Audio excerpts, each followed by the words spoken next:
One Saturday night, 25 years ago, I was driving in my old congressional district, listening to the Grand Ole Opry on the television, and Cousin Minnie Pearl came on.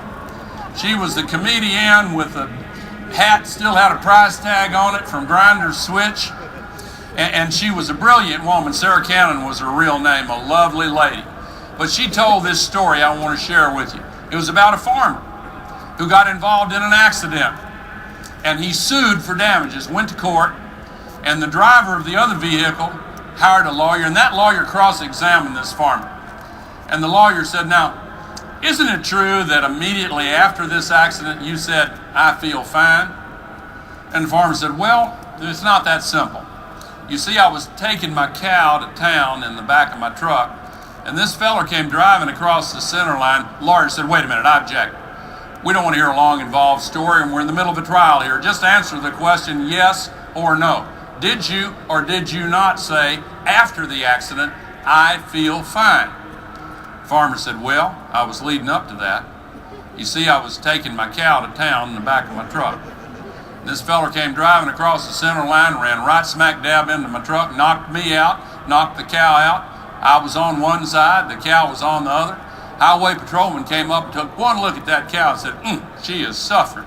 Pulled out his gun and shot her right between the eyes.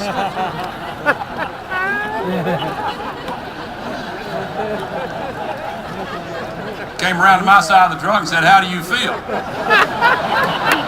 So I said, "I feel fine." Ladies and gentlemen, the alternative to failure in Copenhagen is unacceptable. All of us as Americans have to do what we can to make sure our country plays a responsible role to get the changes that we need there.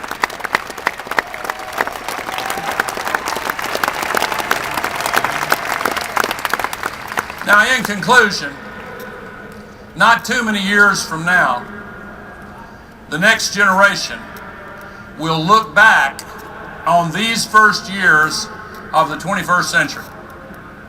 And depending upon the circumstances in which they find themselves, they will ask us one of two questions.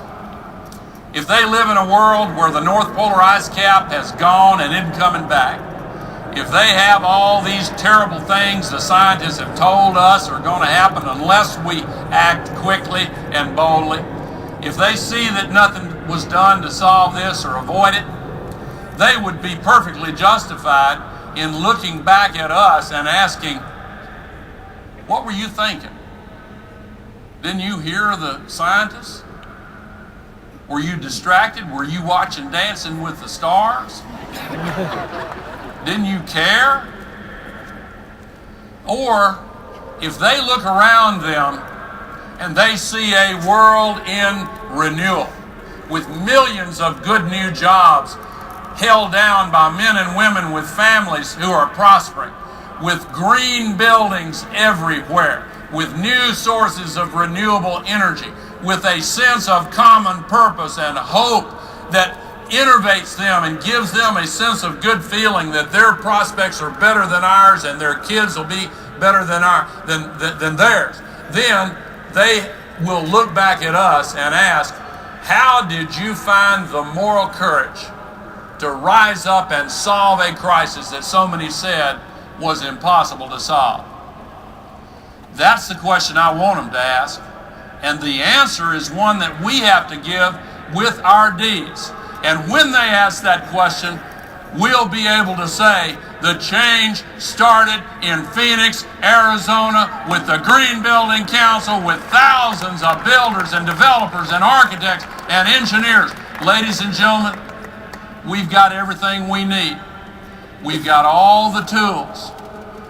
We also have a lot of people who are willing to get out there and be a part of the change by speaking up in their political parties, in their communities, contacting their senators and their congressmen, balancing out the ones that are trying to stop change dead in its tracks. We've got everything we need with the possible exception of political will. But I'm telling you, as I look out over this audience, as I can see all of the success stories here, I know in my heart that we're going to solve this.